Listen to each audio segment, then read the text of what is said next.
Good evening. This is Tony, also known as T Jinx on Instagram and Heal and Reveal on Facebook. Uh, was cleaning up an old grid and feeling the energies. Post full moon, lunar eclipse, Mercury retrograde, all that good shit, and developed another temporary grid. Uh, the water I was using for the unconditional love was still pushing off a good little bit of energy, so I used it again. I did replace the crystals with another chakra set and just intuitive design. Put that out there. So basically, what I'm getting ready to do is a reading using dominoes. Um, this is on a particular client. The person asked not to have her name revealed, but she did allow me to, use it for a live reading. So here we go with the dominoes, and there's going to be one per major chakra. That was the root, that's the sacral, solar plexus, heart, throat, third eye, and the crown. So that's what it'll look like right there. The way I do my dominoes readings is I look at the total vibration. For example, that's a 9, but then I also divide it down into what the higher self needs versus what the lower self is trying to get. And lower self being ego, and it won't always be a lower vibration. Ego does have its uses, so sometimes ego will shoot straight with you. So don't always think that just because I'm saying, oh, it's a lower perspective or ego perspective, that there's going to be some trickster level energies involved with it. Sometimes ego will speak true because it may be part of what ego's programming is going to need to try and satisfy what it thinks is the safe way out of a lesson or an experience. So first domino we have was a 9 vibration for the root. The root is, your sense of security. That's where you're fighting, flight, and your normal sense of grounding. It's kind of like your good foundation. So from the higher perspective, well, first of all, from the total perspective, it's a 9. With 9, you have the highest vibration, but it's also a sense of endings. Being that the larger number is in this, I would call this a reverse since the X is on the bottom. So this is more or less a 9 reverse. So that means that right now, this person is at a point to where she doesn't feel like things are coming to an ending quick enough. That could signify types of energy such as anxieties and depressions, or even low key anger issues in some situations. Because if you're fed up with a situation and it's just not being brought to an end quick enough, it kind of will display itself through the root. And the higher perspective is coming under the 3, but it's also a red, so that's root related right there. But the 3 is a not only a call for communication, but it's a call for a triangulation of balance. It means to get your mind, body, and soul in alignment, and then you might can get a better sense of grounding through that root. So what it kind of feels like is that if she's wanting something, but all of her being isn't in alignment, like say she's in a marriage or something like that, but she wants out, but her body still craves the person, or the body wants out of the situation, but her mind is still attached to the person.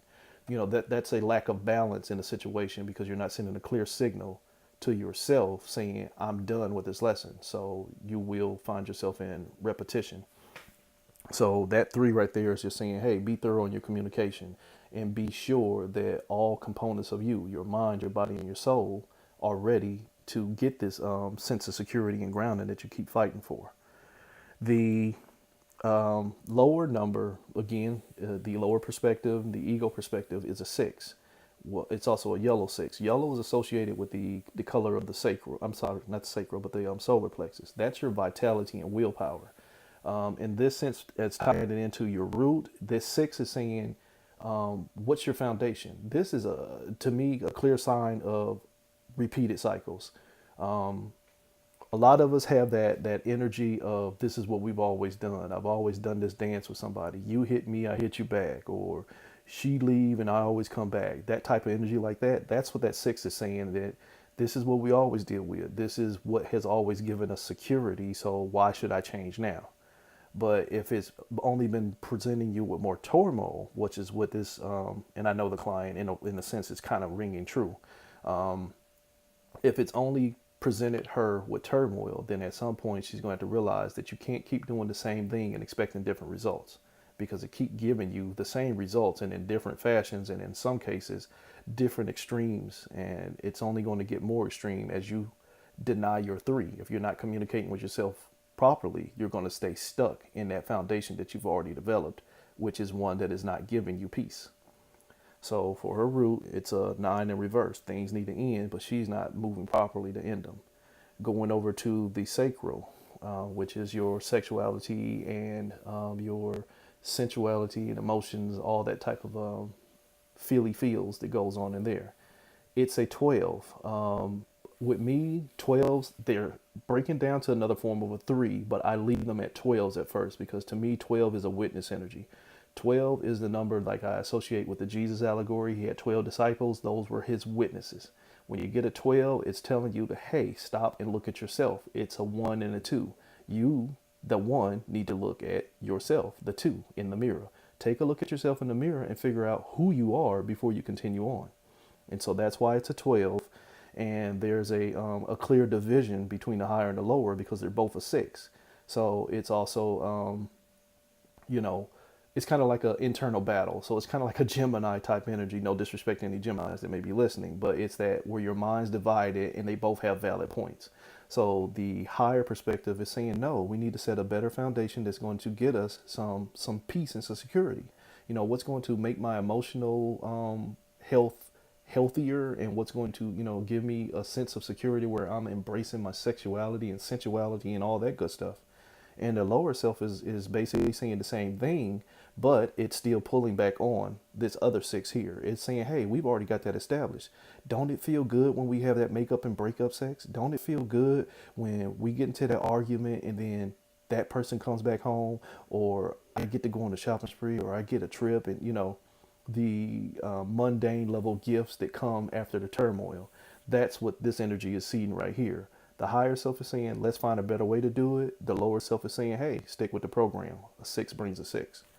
So still more communication issues, because again, the 12 is also a 3. Moving on to the solar plexus, which is, you know, this one right here. That's your vitality and your willpower. Some people will say that's the seat of the soul. Some people also say the sacral is the seat of the soul, and other people will say the third eye. Go with whatever resonates with you. If this is where your vitality and willpower, your internal sun is, this is what you're going to be basically driving yourself out of towards life. So it's a 3, and it's, you know, communications again. It's a red 3. The way you speak it is the way that you're going to receive it. So this is, if you're not, you know, putting good information out there, or if you're not putting good vibrations out there, or if you're not willing yourself into a position of receiving good vibrations, then you are cheating your energy. And the lower perspective is just basically, hey, it's a 0. With 0, you have the totality. A 0 encompasses everything. So in this sense right here, the ego self is more or less saying, hey, just let's leave it wide open, and I'm going to put my feelers out here, and I'm going to take it as it comes, because it's all going to be what it's going to be anyway. In a way, this is a sense of deflection right here. This, from the ego perspective, is it knows it can't win that battle in the level of the chakra, in that solar plexus.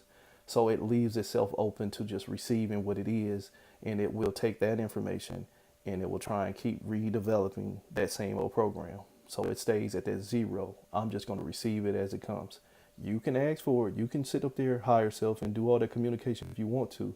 Me, I'm taking it for what it is. What I'm presented with is what I'm going to use as my foundation, and that's going to be the foundation I'm going to grow from. So that's not necessarily a good 0. Most 0s can, you know, be good in some cases, but a 0 in a lower perspective, in this one right here, is just basically, it's almost a little bit of a martyr energy, as in, ain't nothing I can do about it, so I'll deal with what I'm dealt.